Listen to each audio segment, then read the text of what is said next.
साथियों आज है 6 फरवरी 2025 और आज एसएससी जीडी कांस्टेबल का आपका पेपर था जिसका पहले शिफ्ट का पेपर हो चुका है। आज के इस वीडियो में आज के फर्स्ट शिफ्ट के क्वेश्चन आंसर देखेंगे। जो साथी लोग आज पेपर देकर आए हैं वो तो मिला लीजिएगा, और जिनका पेपर अभी बाकी है साथियों उनके लिए रामबाण क्लास है, क्योंकि बहुत सारे क्वेश्चंस रिपीट होते हुए आपको मिलेंगे। और हाँ, जो मैं आपको एक्सपेक्टेड क्वेश्चंस के सेट करवा रहा हूँ, जो टॉपिक करवा रहा हूँ उसको आप जरूर देख लेना, उससे सारे क्वेश्चंस आपको हूबहू देखने को मिलेंगे। एक्सपेक्टेड क्वेश्चंस कल मैंने स्टैटिक जीके का एक पूरे 100 क्वेश्चंस का करवाया है, उसको लगा लेना। आज मैं आपको जो है ना साथियों विलोम शब्द पूरा करा दूंगा, जिसमें 110-15 क्वेश्चन एक ही वीडियो में रहेंगे। उस वीडियो को आप जरूर लगा लेना विलोम शब्द से, क्योंकि हर शिफ्ट में 3 क्वेश्चन 2 क्वेश्चन तो पूछे ही जा रहे हैं। चलिए तो शुरू करते हैं, देखते हैं साथियों आज के क्वेश्चन। देखिए एक क्वेश्चन ये था कि चीन के लोग किस धर्म को अधिकता मानते हैं, या अधिकतम किस धर्म को जो है अधिकतम माना जाता है चीन के द्वारा। तो देखिए चीन के जो लोग हैं साथियों बौद्ध धर्म को अधिकतम मानते हैं, बौद्ध धर्म। ठीक है, याद रखना इस क्वेश्चन के लिए करेक्ट आंसर आपका होगा बौद्ध धर्म। देखिए चीन में बौद्ध धर्म, ताओवाद और लोक धर्म प्रमुख धर्म है। चीन में धर्मों की विविधता है और ज्यादातर लोग जो है वो गैर धार्मिक हैं, लेकिन इस क्वेश्चन का आंसर आपका बौद्ध धर्म होगा, याद रखिएगा। नेक्स्ट क्वेश्चन है चपचार कूट किस राज्य का त्योहार है। देखिए चपचार कूट एक त्योहार है और साथियों किस राज्य में मनाया जाता है, मैंने एक्सपेक्टेड क्वेश्चंस में कराया था, देखो आ भी गया। इसका करेक्ट आंसर हो जाता मिजोरम साथियों। ठीक है, याद रखना चपचार कूट त्योहार ये किस राज्य का त्योहार है, करेक्ट आएगा मिजोरम राज्य का। तो मिजोरम इस क्वेश्चन के लिए आपका करेक्ट आंसर है। हिंदी का एक क्वेश्चन ऐसा था कि एक मुहावरा दिया हुआ था और रिक्त स्थान था, आपको रिक्त स्थान को भरना था। जैसे कि ये मुहावरा छाती पर डैश डलना, इस मुहावरे को पूर्ण कीजिए, यानी रिक्त स्थान की पूर्ति करना था। और इस रिक्त देखिए मुहावरा जो एक्चुअल में होता है वो क्या होता है, छाती पर मूंग दलना, मूंग दलना, मूंग। तो ये जो रिक्त स्थान है यहाँ पर आपका मूंग आता साथियों, मूंग।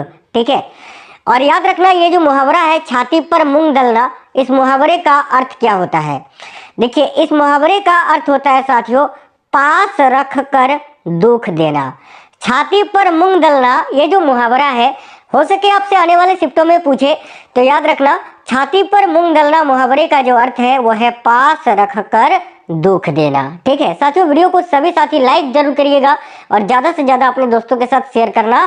कमेंट बॉक्स में बताना कि आपका पेपर कब है और किस शिफ्ट में है। देखिए एक क्वेश्चन है रंगराजन समिति किससे संबंधित है, तो इसका करेक्ट आंसर आपका गरीबी का अनुमान से होता। ठीक है, आई होप आपको ऑप्शन में दिया होगा गरीबी का अनुमान। आपको इसके बारे में बता दें, देखिए देश में गरीबी के स्तर का आकलन करने के लिए भारत सरकार द्वारा 2012 में रंगराजन समिति का गठन किया गया था। ये क्वेश्चन भी आपसे पूछा जा सकता है आने वाले शिफ्टों में कि रंगराजन समिति का गठन किस वर्ष किया गया था, याद रखिए 2012 में। और इस समिति की अध्यक्षता किसने की थी, तो देखिए रंगराजन समिति जो थी इसकी अध्यक्षता भारतीय रिजर्व बैंक के पूर्व गवर्नर सी रंगराजन ने की थी, याद रखना। इन्हीं के नाम पर इसका नाम भी रखा गया है, तो याद रखना। ठीक है, रंगराजन समिति संबंधित है गरीबी के अनुमान से। नेक्स्ट है कौन सी पंचवर्षीय योजना महालनोबिस मॉडल पर आधारित थी। साथियों मैंने पंचवर्षीय योजना वाला टॉपिक आपको करवा दिया था पहले दिन ही, जिस दिन मैंने देखा कि 3-4 क्वेश्चन हर शिफ्ट में पूछे जा रहे हैं पंचवर्षीय योजना से, तो उस टॉपिक को आप लोग लगा लेना, चैनल के अंदर देखो मिल जाएगा। ठीक है, तो कौन सी पंचवर्षीय योजना है जो महालनोबिस मॉडल पर आधारित थी, बताइए। जो जिन्होंने वो वीडियो देखा होगा ये सब क्वेश्चन छोड़ेंगे, बिल्कुल गर्दा उड़ा देंगे। देखिए तो कौन सी पंचवर्षीय योजना है जो महालनोबिस मॉडल पर आधारित थी, तो दूसरी पंचवर्षीय योजना। ठीक है, दूसरी पंचवर्षीय योजना याद रखना। देखिए दूसरी पंचवर्षीय योजना जो है इसका समय अवधि कार्य अवधि भी याद रखना, 1956 को ये शुरू हुई थी, 61 तक चली थी। ठीक है, एक क्वेश्चन है मौसम संबंधी घटनाएं कौन से मंडल में होती है। एक सेकंड साथियों, देखिए जो मौसम संबंधी घटनाएं होती हैं वो कौन से मंडल में होती है, तो इसका करेक्ट आंसर आपका सोम मंडल हो जाता। देखिए मौसम संबंधी जितनी भी घटनाएं होती हैं वो कहाँ होती है, सोम मंडल में। जैसे कि क्वेश्चन पूछा जाता है कि वायुयान वगैरह जो होते हैं ये किस मंडल में उड़ते हैं, तो याद रखिए करेक्ट आएगा समताप मंडल में, समताप मंडल। ठीक है, समताप मंडल, ये भी आपको याद रखना है। एक क्वेश्चन है कि देखिए सूर्य से आने वाली जो पराबैंगनी किरणें होती है हानिकारक, उनको कौन सा परत सोखती है, तो ओजोन परत, ये भी आपको याद रखना है। आगे देखिए नेक्स्ट क्वेश्चन है भारतीय संविधान के अनुच्छेद 12 से 35 किससे संबंधित है? तो भारतीय संविधान का जो अनुच्छेद 12 से 35 में तक में किसका प्रावधान है? करेक्ट आएगा मूल अधिकार का। मूल अधिकार की बात करें तो ये अमेरिका के संविधान से लिया गया है साथियों। मूल अधिकार यानी फंडामेंटल राइट्स, देखिए इसका उल्लेख जो है ये संविधान के भाग 3 में है, ये भी याद रखना, ठीक है। ये ज्यादातर पूछा जाता है कि मूल अधिकार किस देश के संविधान से लिया गया है, तो याद रखिएगा यूएसए से। और किस भाग में ये उल्लेखित है? तो भाग 3 में, ठीक है। चलिए नेक्स्ट क्वेश्चन देख लेते हैं। अगला है, देखिए रामनाथ वी राघवन का संबंध किस वाद्य यंत्र से है? तो साथियों रामनाथ वी राघवन दक्षिण भारत से संबंधित है और इनका संबंध किस वाद्य यंत्र से है ये पूछा गया है। तो रामनाथ वी राघवन का संबंध जो है याद रखिए मृदगम से है। मृदगम इस क्वेश्चन का करेक्ट आंसर होगा साथियों। मृदगम जो है ये ढोल की तरह ही एक वाद्य यंत्र है आपका और इसी से संबंधित है रामनाथ वी राघवन जी।